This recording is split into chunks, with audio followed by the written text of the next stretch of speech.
Mga kapatid, basahin natin ang paksa ng ating leksyon. Huwag tayong magsiayon sa sanlibutan ito. Nang tawagin tayo ng Panginoon Diyos upang maglingkod sa Kanya, iniligtas niya tayo mula sa kadiliman at inilipat tayo sa kaharian ng Kanyang minamahal na anak na siyang kinaroroonan ng ating katubusan, kapatawaran ng ating mga kasalanan. Ang kaharian ng minamahal na anak ng Diyos na kinaroroonan ng katubusan ay ang kawan o ang Iglesia ni Kristo. Kaya tayong mga kaanib sa Iglesia ni Kristo ay mga tao na hindi na taga-sanlibutan. Dumako tayo sa unang bilang. Anong utos ng Diyos sa mga iniligtas niya sa kapangyarihan ng kadiliman o sa sanlibutan ito at inilipat sa kaharian ng kanyang anak o sa Iglesia ni Kristo? Ang sagot, huwag kayong magsiayon sa sanlibutan ito.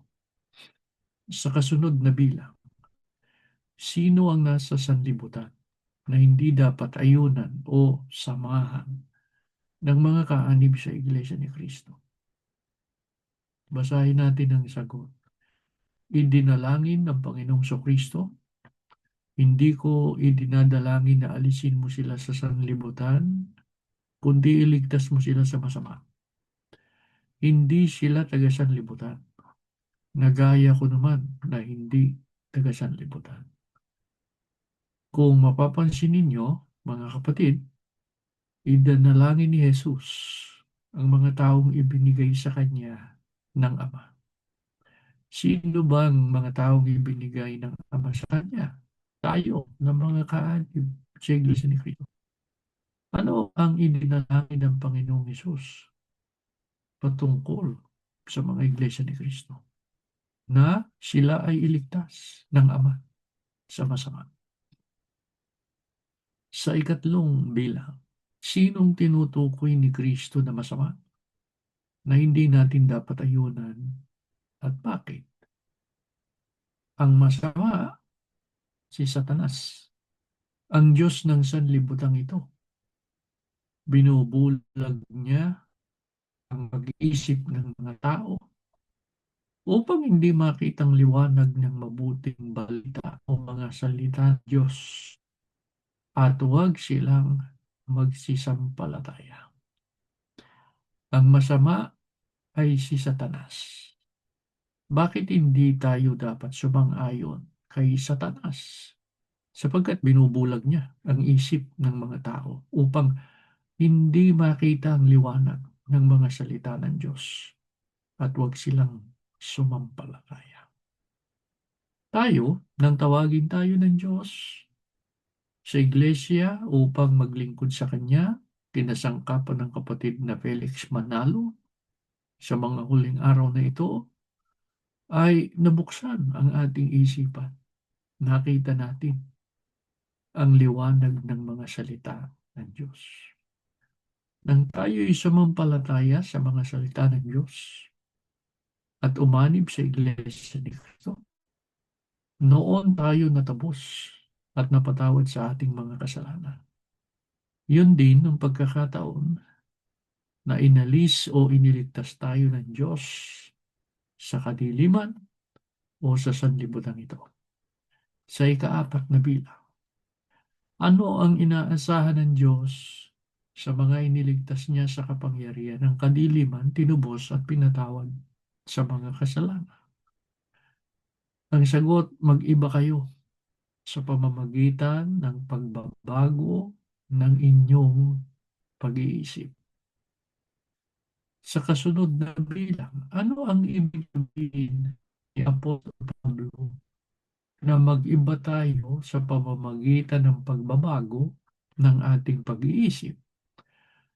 Ang sagot ay magbago sa espiritu ng inyong pag-iisip.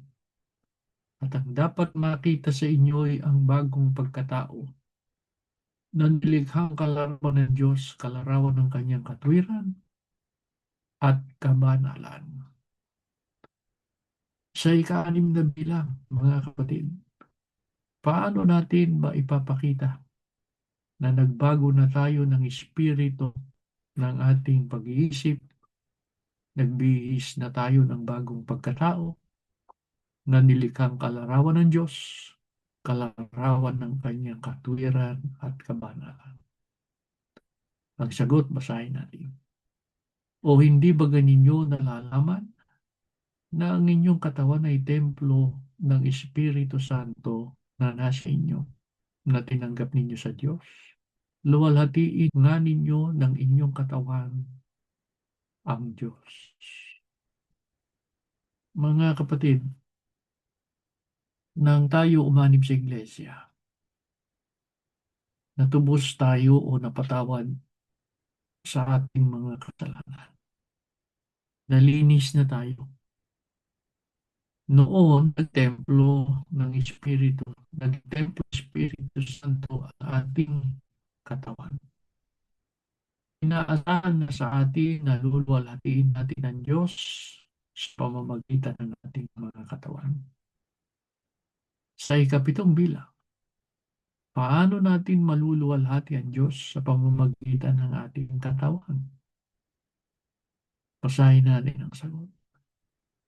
Kung kayo'y nagsisikain man o nagsisiinom man o anuman ang inyong ginagawa, gawin ninyong lahat sa ikaluluwalhati ng Diyos. Kaya dapat nating tiyakin na sa buong panahon ng ating buhay sa daigdig, lahat ay ating ginagawa para sa ikaluluwalhati ng Diyos. Sino po ang dapat nating tularan sa pagbibigay ng kaluwalhatian sa Diyos sa lahat ng kanyang ginawa? Basahin natin ang sagot. Niluwalhati ng Panginoong Jesucristo ang Ama pamamagitan ng pagganap sa lahat na gawang ipinagawa sa Kanya dito sa lupa.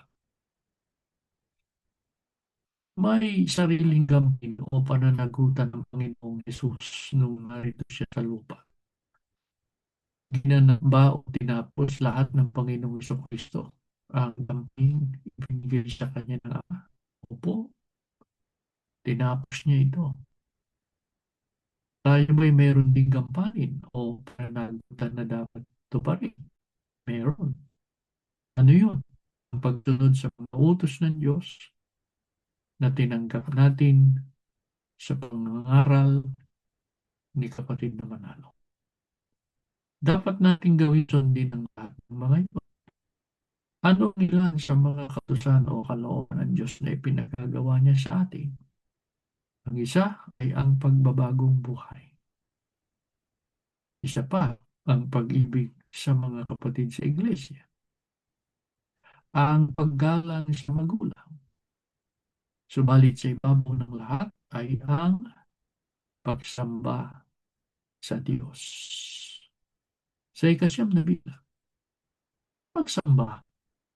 Paano natin dapat iharap ang ating katawan sa Diyos upang matiyak na madulutan natin siya ng kaluwalhatian?